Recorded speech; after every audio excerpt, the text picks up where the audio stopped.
बिस्मिल्लाहिर्रहमानिर्रहीम अस्सलाम वालेकुम।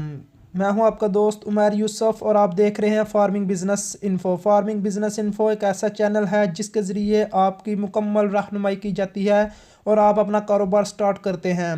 तो हमें बहुत खुशी होती है कि हम आप तक इन्फॉर्मेशन पहुंचाते हैं। आज की हमारी वीडियो है शेड डिज़ाइन के बारे में कि आप किस तरह अपना शेड डिज़ाइन कर सकते हैं।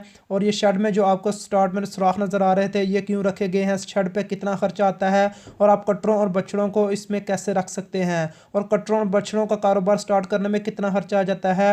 आज की इस वीडियो में हम शेड डिज़ाइन और कटरों और बछड़ों की बात करने जा रहे हैं, तो वीडियो एंड तक देखिएगा। तो अगर आज की वीडियो पसंद आए तो इसको लाइक कीजिएगा और अपने कमेंट्स में अपने राय का इजहार लाजमी कीजिएगा कि क्या ये ठीक है शेड। तो चले आइए आज की वीडियो स्टार्ट करते हैं। भैया कैसे हैं? जी अल्लाह का शुक्र अल्हम्दुलिल्लाह। भैया नाजरीन को अपना तारफ़ करवा दें प्लीज़। मोहम्मद इकबाल मलिक फ्रॉम गुजरात। और जैसे का फार्म है, ये छोटा सा गाँव है कोटकोड़ा। ठीक है, इसके आसपास है बीरपुर, जमालपुर और ये तहसील समड़ियाल में है। ठीक है।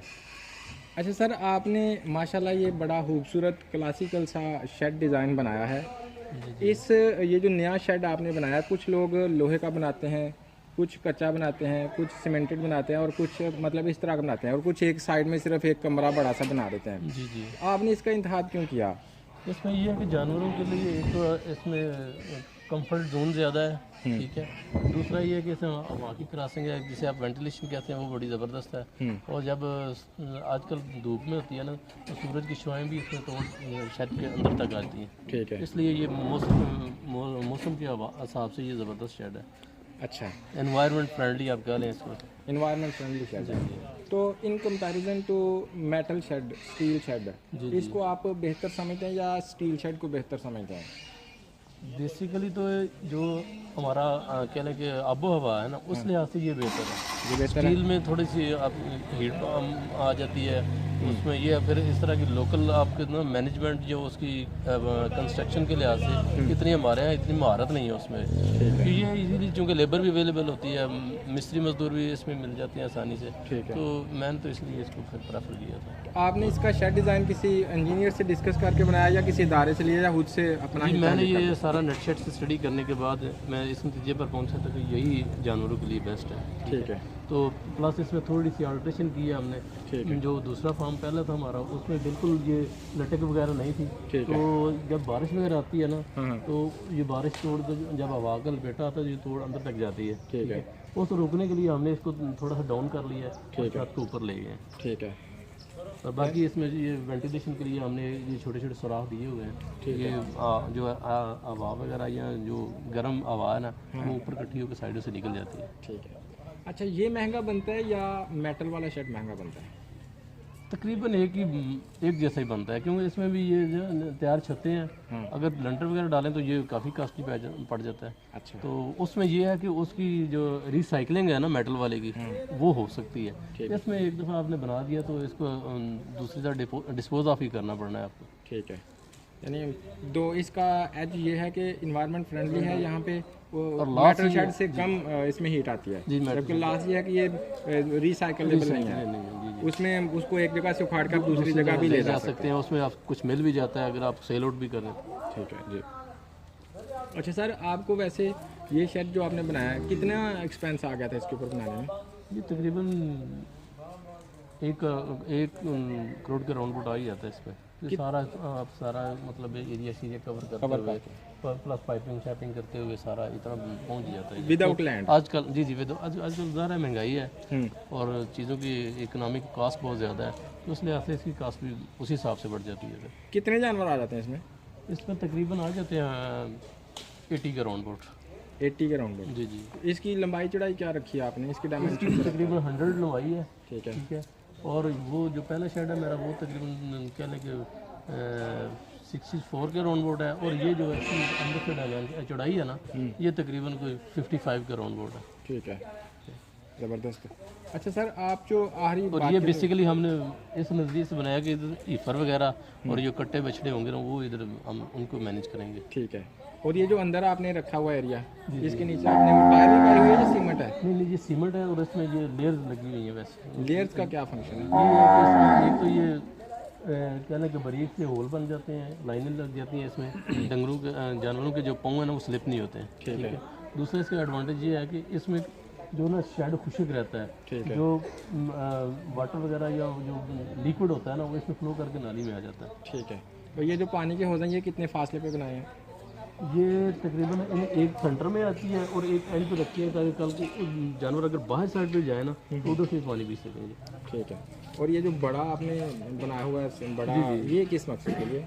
ये पानी का ये वेस्टेज को बाहर हमने कैरी करने के लिए समझ लीजिए नाला है। नाला है। जी जी। वो सारा का सारा आपने डलवानी बनाया हुआ है। जी। ठीक है। और इसमें ये भी है कि इसमें अगर हम मोटर वगैरह लगा देना तो उसके आगे साथ छोटा सा ग्राफ वगैरह हो जो इसको पुल करके बाहर ले जाएगी। इस इंजन से बनाया हमने, आगे देखते हैं मैकेनिकली।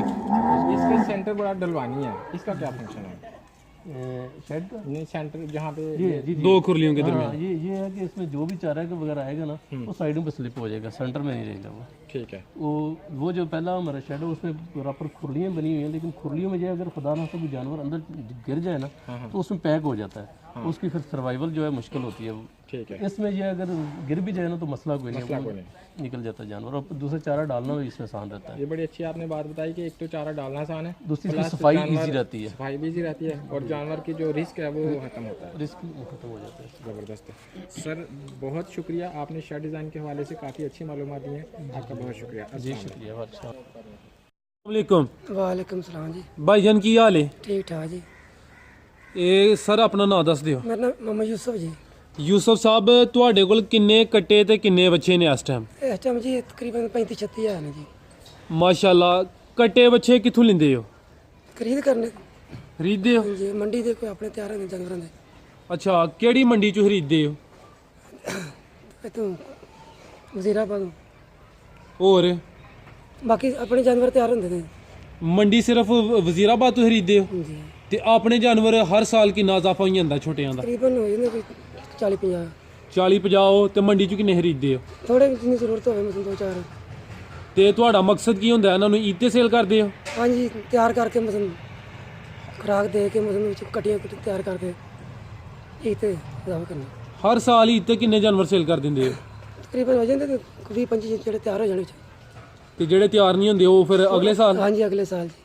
ਤੁਸੀਂ ਤੇ ਜਿਹੜੇ ਜਾਨਵਰ ਸੇਲ ਕਰਦੇ ਹੋ ਉਹਨਾਂ ਦੀ ਕਿੰਨੀ ਕੁ ਉਮਰ ਹੁੰਦੀ ਹੈ ਤੇ ਉਹਨਾਂ ਨੂੰ ਸੇਲ ਕਰਦੇ ਹੋ? तकरीबन 2.5 साल ਦੇ ਜਿਹੜੇ 2.5 ਸਾਲ ਦੇ। ਜੀ। ਕੱਟਾ ਵੀ 2.5 ਸਾਲ ਦਾ ਤੇ ਬੱਚਾ ਵੀ? हाँ जी। ਇਹਦਾ ਕੱਟਿਆਂ ਵਿੱਚ ਹੁੰਦਾ ਜਾਂ ਬੱਚਿਆਂ ਵਿੱਚ? ਕੱਟਿਆਂ ਜੀ ਜਾਂਦੇ ਕੱਟੇ ਜ਼ਿਆਦਾ ਫਾਇਦਾ ਦੇ ਜਾਂਦੇ ਨੇ। ਜੀ। ਤੁਸੀਂ ਇਹ ਜਿਹੜੇ ਕੱਟੇ ਜਾਂ ਬੱਚੇ ਰੱਖਦੇ ਹੋ ਜਿਹੜੇ ਤੁਸੀਂ ਮੰਡੀ ਚੋਂ ਲੈਂਦੇ ਹੋ ਉਹਨਾਂ ਨੂੰ ਕਿੰਨਾ ਅਰਸਾ ਰੱਖ ਕੇ ਵੇਚਦੇ ਹੋ? ਤਕਰੀਬਨ 6-7 ਮਹੀਨੇ 8 ਮਹੀਨੇ 6-7 ਮਹੀਨੇ 8 ਮਹੀਨੇ। ਹਾਂਜੀ। ਤੇ ਕੁਝ ਜਾਨਵਰ ਤੁਹਾਡਾ ਮਾਸ਼ਾਅੱਲਾ ਫਾਰਮ ਵੀ ਵੱਡਾ ਹੈ, ਉੱਥੋਂ ਇਜ਼ਾਫਾ ਹੁੰਦਾ ਹੈ। ਜੀ ਇਜ਼ਾਫਾ ਹੁੰਦਾ ਤੇ ਉਹ ਜਿਹੜੇ ਜਾਨਵਰ ਨੇ ਉਹ ਕਿੰਨੀ ਉਮਰ ਦੇ? 2.5 ਸਾਲ ਦੀ ਉਮਰ ਦੇ ਵੇਚਦੇ ਹੋ? ਜੀ। ਜਿਹੜਾ ਤੁਸੀਂ ਕੱਟਾ ਬੱਚਾ ਲੈ ਕੇ ਆਉਂਦੇ ਹੋ ਮੰਡੀ ਚੋਂ ਉਹਨੂੰ 7-8 ਮਹੀਨੇ ਰੱਖਦੇ ਹੋ। ਹਾਂਜੀ। ਇਹ ਜਿਹੜਾ ਕੱਟਾ ਹੈ ਉਹ 7-8 ਮਹੀਨੇ ਵਿੱਚ ਕਿੰਨੀ ਬੱਚਤ ਦਿੰਦਾ ਹੈ ਤੇ ਜਿਹੜਾ ਬੱਚਾ ਹੈ ਉਹ ਕਿੰਨੀ ਬੱਚਤ ਦਿੰਦਾ ਹੈ? ਕਾਫੀ ਠੀਕ ਰਹਿ ਜਾਂਦਾ ਜੀ ਖਰਚੇ ਕੱਢ ਕੇ। ਖਰਚੇ ਕੱਢ ਕੇ 7-8 ਮਹੀਨਿਆਂ 'ਚ ਕਿੰਨੀ ਕੁ ਬੱਚਤ ਹੁੰਦੀ ਹੈ ਵੀ ਦੱਸੋ? 40-50 ਹੋਈ ਜਾਂਦੀ ਹੈ ਤਕਰੀਬਨ। ਇਹ ਕੱਟੇ ਵਿੱਚੋਂ ਹਾਂਜੀ। ਤੇ ਬੱਚੇ ਵਿੱਚੋਂ ਕਿੰਨੀ? ਬੱਚੀ ਤਕਰੀਬਨ ਇੰਨੀ ਕਿਤੇ 35 30-35। ਜੀ। ਤੇ ਕੱਟੇ ਕਿਹੜੀ ਨਸਲ ਦੇ ਰੱਖੇ ਜੇ? ਕੱਟੇ ਆਮ ਜਿਹੜੇ ਹੈਗੇ ਨੇ ਨੀਲੀ ਦੇ ਨੀਲੀ। ਤੇ ਬੱਚੇ? ਬੱਚੇ ਸਹੀ ਵਾਲ ਦੇ ਸਾਰੇ ਸਾਈਵਾਲ ਦੇ ਨੇ, ਪਿਓਰ ਨੇ? ਨਹੀਂ ਕੋਈ ਵਲਾਤੀ ਵੀ ਹੈਗਾ। ਇਹ ਵਲੈਤੀ ਵੀ ਤੇ ਸਾਈਵਾਲ ਦੇ ਵੀ ਨੇ। ਜ਼ਿਆਦਾ ਫਾਇਦਾਮੰਦ ਕਿਹੜੇ ਨੇ, ਵਲੈਤੀ ਜਾਂ ਸਾਈਵਾਲ ਦੇ? ਸਹੀ ਵਾਲ ਦੇ ਸਾਈਵਾਲ ਦੇ। ਜੀ। ਅੱਛਾ, ਤੁਸੀਂ ਜ਼ਿਕਰ ਕੀਤਾ ਕਿ ਕੱਟੇ ਜ਼ਿਆਦਾ ਨਫਾ ਦਿੰਦੇ ਨੇ। ਜੀ। ਕੱਟੇ ਤੁਹਾਨੂੰ ਕਿਸ ਲਿਹਾਜ਼ ਨਾਲ ਜ਼ਿਆਦਾ ਨਫਾ ਦੇਈ ਜਾਂਦੇ ਨੇ? ਮੈਂ ਸੁਣਿਆ ਬੱਚਿਆਂ 'ਚ ਜ਼ਿਆਦਾ ਫਾਇਦਾ ਹੁੰਦਾ ਹੈ। ਇਸਤੇਮਾਲ ਜ਼ਿਆਦਾ ਹੁੰਦਾ ਨਾ, ਗੋਸ਼ਤ ਜ਼ਿਆਦਾ ਇਸਤੇਮਾਲ ਹੁੰਦਾ ਹੈ ਈਦ ਤੇ ਜ਼ਿਆਦਾ ਬੱਚੇ ਨਹੀਂ ਸੇਲ ਹੁੰਦੇ? ਜੀ। ਕੱਟੇ ਜ਼ਿਆਦਾ ਇਸਤੇਮਾਲ ਕਰਦੇ ਨੇ। ਤੁਹਾਡੇ ਜ਼ਿਆਦਾ ਕੱਟੇ ਸੇਲ ਹੁੰਦੇ ਨੇ? ਜੀ। ਬਿਹਤਰ ਹੋ ਗਿਆ। ਤੇ ਤੁਸੀਂ ਆਪਣੇ ਜਾਨਵਰਾਂ ਦੀ ਰੋਜ਼ਾਨਾ ਦੀ ਰੂਟੀਨ ਕੀ ਰੱਖੀ? ਇਹਨਾਂ ਨੂੰ ਖਾਣ ਪਲਾਨ ਵਿੱਚ ਕੀ ਕੀ ਦਿੰਦੇ ਹੋ? ਸੁਬਾਹ ਇਹਨਾਂ ਦੀ ਸਾਲੇ ਪਾਈਦਾ ਹੈ, ਬਾਅਦ ਚ ਫੰਡਾ ਪਾਈਦਾ ਹੈ, ਫਿਰ ਚਾਰਾ ਚਾਹੀਦਾ, ਪੱਠੇ ਪਾਈਦੇ ਮਤਲਬ ਹਰੇ ਕਮਾਦ ਪਰਾਲੀ ਤੋੜੀ ਉਹ ਚਲਾਈਦੀ ਨਾਲ। ਤੇ ਸ਼ਾਮੀ? ਸ਼ਾਮੀ ਫਿਰ ਪੱਠੇ ਜੀ। ਇਹ ਜਿਹੜਾ ਤੁਸੀਂ ਸਾਈਲੇਜ ਤੇ ਵੰਡਾ ਸੁਬਾਹ ਹੀ ਪਾਉਂਦੇ ਹੋ ਬਸ? ਹਾਂਜੀ ਪਿਛਲੇ ਟਾਈਮ ਪੱਠੇ ਪਾਉਂਦੇ ਜੀ। ਇਹ ਵੰਡਾ ਕਿਹੜਾ ਇਸਤੇਮਾਲ ਕਰਦੇ ਹੋ? ਵੰਡਾ ਸੇਵਨੀ ਵਾਲਾ ਜੀ। ਇਹ ਰੈਡੀਮੇਡ ਬਾਜ਼ਾਰੋਂ ਲਿਆਉਂਦੇ ਹੋ? ਹਾਂਜੀ। ਆਪਣਾ ਨਹੀਂ ਤਿਆਰ ਕੀਤਾ? ਨਹੀਂ ਕੋਈ ਨਹੀਂ। ਇੱਕ ਜਾਨਵਰ ਨੂੰ ਰੋਜ਼ਾਨਾ ਦਾ ਕਿੰਨਾ ਵੰਡਾ ਖਿਲਾਉਂਦੇ ਹੋ? ਤਕਰੀਬਨ ਕੋਈ 5-6 ਕਿਲੋ। ਉਹਦੇ ਵਜ਼ਨ ਦੇ ਹਿਸਾਬ ਨਾਲ? ਹਾਂਜੀ ਵਜ਼ਨ ਦੇ ਹਿਸਾਬ ਨਾਲ। ਜਿਹੜੇ ਜਾਨਵਰ ਦਾ 50 ਕਿਲੋ ਵਜ਼ਨ ਹੈ ਉਹਨੂੰ ਕਿੰਨਾ ਵੰਡਾ ਚਾਹੀਦਾ ਹੈ? ਉਹਨੂੰ ਤਕਰੀਬਨ ਕੋਈ 6-7 ਕਿਲੋ ਚਾਹੀਦਾ, 8 ਕਿਲੋ। 6-7 ਕਿਲੋ? 6-7 ਕਿਲੋ ਜ਼ਿਆਦਾ ਨਹੀਂ? 50 ਕਿਲੋ ਵੰਡੇ ਜਾਨਵਰ ਜਿਹੜੇ ਜਾਨਵਰ ਦਾ ਵਜ਼ਨ 50 ਕਿਲੋ ਹੋਵੇ 50 ਕਿਲੋ ਉਹਨੂੰ ਕਿੰਨਾ ਚਾਹੀਦਾ? ਤਕਰੀਬਨ 2-3 ਕਿਲੋ 2-2.5 ਕਿਲੋ। ਅੱਛਾ 2-2.5 ਕਿਲੋ ਚਾਹੀਦਾ, ਯਾਨੀ ਕਿ ਅਗਰ 25 ਕਿਲੋ ਵਜ਼ਨ ਹੈ ਤੇ ਉਹਨੂੰ ਕੋਈ 2 ਕਿਲੋ ਪਹਾੜੋ, ਹਾਂਜੀ ਇਹ ਕਿਲੋ ਪਹਾੜੋ, ਜੀ ਜੀ ਤੇ ਜੇ 50 ਕਿਲੋ ਹੋਵੇ ਉਹਨੂੰ 2-2.5 ਕਿਲੋ ਪਹਾੜੋ। 2.5 ਕਿਲੋ ਜੀ। ਤੇ ਵੱਛੇ ਨੂੰ ਵੀ ਇਹਦੇ ਹਿਸਾਬ ਨਾਲ ਹੀ ਪਾਉਂਦੇ ਹੋ? ਹਾਂਜੀ ਤੇ ਜਿਹੜਾ ਸਾਈਲੇਜ ਹੈ ਉਹ ਇੱਕ ਕਟਾ ਜਾਂ ਵੱਛਾ ਰੋਜ਼ਾਨਾ ਦਾ ਕਿੰਨਾ ਖਾਈ ਜਾਂਦਾ ਹੈ? ਤਕਰੀਬਨ 10-12 ਕਿਲੋ ਇਹ ਸੁਬਾਹ ਹੀ ਜੀ। ਸਾਈਲੇਜ ਇੰਜੀ ਨਿਰਾ ਹੀ ਇਸਤੇਮਾਲ ਕਰਦੇ ਹੋ? ਹਾਂਜੀ ਨੀਰਸ ਵੰਡਾ ਉੱਤੇ ਸੁੱਟ ਦਿੰਦੇ ਹੋ? ਜੀ ਬਾਅਦ ਚ ਤੇ ਇਸ ਤੋਂ ਬਾਅਦ ਜਿਹੜਾ ਚਾਰਾ ਹੈ, ਚਾਰਾ ਕਿਸ ਟਾਈਮ ਉਹਨਾਂ ਨੂੰ ਖਿਲਾਉਂਦੇ ਹੋ? ਚਾਰਾ ਤਕਰੀਬਨ 3-3:30 ਵਜੇ। ਚਾਰੇ ਵਿੱਚ ਕੀ ਕੀ ਚਾਰੇ ਚ ਕਮਾਦ, ਪਰਾਲੀ, ਤੂੜੀ ਤੇ ਮਿਕਸ ਕਰਕੇ? ਜੀ ਹਰਾ ਸਾਲਾ ਕਤਰਾਈ ਕਰਕੇ। ਇੱਕ ਜਾਨਵਰ ਤੇ ਰੋਜ਼ਾਨਾ ਦਾ ਕਿੰਨਾ ਕੁ ਖਰਚਾ ਆਈ ਜਾਂਦਾ? ਉਹਦਾ ਕੋਈ ਹਿਸਾਬ ਲਾਇਆ ਕਿ ਨਹੀਂ? ਖਰਚੋ ਇਕੱਠਾ ਹੀ ਹੁੰਦਾ ਹੈ ਹਿਸਾਬ ਤਾਂ। ਇਕੱਠੇ ਦਾ ਹਿਸਾਬ ਦੱਸ ਦਿਓ ਕਾਫੀ ਸਾਰਾ ਖਰਚਾ ਆ ਜਾਂਦਾ ਹੈ। ਕਿੰਨਾ ਕੁ? ਤਕਰੀਬਨ ਆ ਹੀ ਜਾਂਦਾ ਕੋਈ 1000-1200 ਰੁਪਏ ਸਾਰੇ ਜਾਨਵਰਾਂ ਦਾ? ਇੱਕ ਦਾ। ਅੱਛਾ ਭਾਈ, ਇਹ ਜਿਹੜਾ ਤੁਸੀਂ 1000 ਰੁਪਇਆ ਖਰਚਾ ਦੱਸਿਆ ਇੱਕ ਜਾਨਵਰ ਦਾ, ਇਹ ਕਿੰਨੇ ਦਿਨਾਂ ਜਾਂ ਕਿੰਨੇ ਹਫ਼ਤਿਆਂ ਜਾਂ ਮਹੀਨੇ ਦਾ ਦੱਸਿਆ ਜੀ? 2 ਹਫ਼ਤੇ ਤਕਰੀਬਨ ਹੋ ਜਾਂਦੇ। 2 ਹਫ਼ਤੇ ਦਾ? ਜੀ। ਯਾਨੀ ਤੁਸੀਂ 2 ਹਫ਼ਤੇ ਬਾਅਦ ਹਿਸਾਬ ਕਰਦੇ ਹੋ ਉਹਨਾਂ ਦਾ?